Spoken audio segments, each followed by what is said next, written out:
అందరికీ నమస్కారం అండి. ఆంధ్రప్రదేశ్ రాష్ట్ర ప్రభుత్వం కీలక నిర్ణయం, ఉద్యోగులకు భారీగా గుడ్ న్యూస్. సో ఈ వీడియోలో వీడి గురించి పూర్తి వివరాలు అయితే తెలుసుకుందామండి. ముందుగా వీడియోని సపోర్ట్ చేసే వారందరూ కూడా వీడియోను లైక్ చేసి మీ తోటి ఉద్యోగ మిత్రులకు వీడియోని అయితే షేర్ చేయండి. ఛానల్ని ఫస్ట్ టైం కనుక విజిట్ చేసినట్లయితే తప్పనిసరిగా సబ్స్క్రైబ్ చేసుకుని పక్కన ఉండే బెల్ సింబల్ని యాక్టివేట్ చేసుకోండి.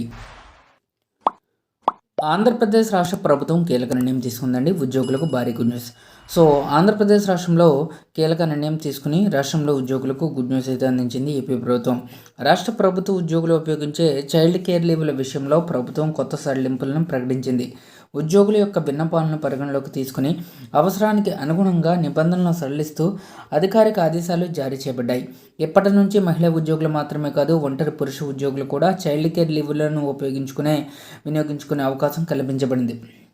అలాగే పిల్లల వయసు పరిమితి తొలగించబడింది. అందువలన వయసుతో సంబంధం లేకుండా చైల్డ్ కేర్ లీవ్లు పొందే వీలుంది. ఇక పదవీ విరమణకు ముందు వరకు కూడా చైల్డ్ కేర్ లీవ్లను వినియోగించుకోవచ్చు అని చెప్పేసి ప్రభుత్వం సంచలన ఆదేశాలు జారీ జరిగింది. వికలాంగులైన పిల్లలకు కూడా ప్రత్యేకంగా చైల్డ్ లీవ్ తీసుకునే అవకాశం ఇవ్వబడింది.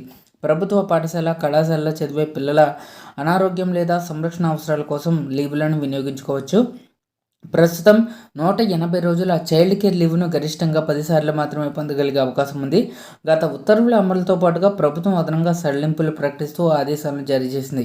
ఈ చైల్డ్ కేర్ లీవ్కు సంబంధించిన కొత్త నియమాలు వెంటనే అమల్లోకి వస్తాయని ఆర్థిక శాఖ ముఖ్య కార్యదర్శి పీయూష్ కుమార్ స్పష్టం చేశారు.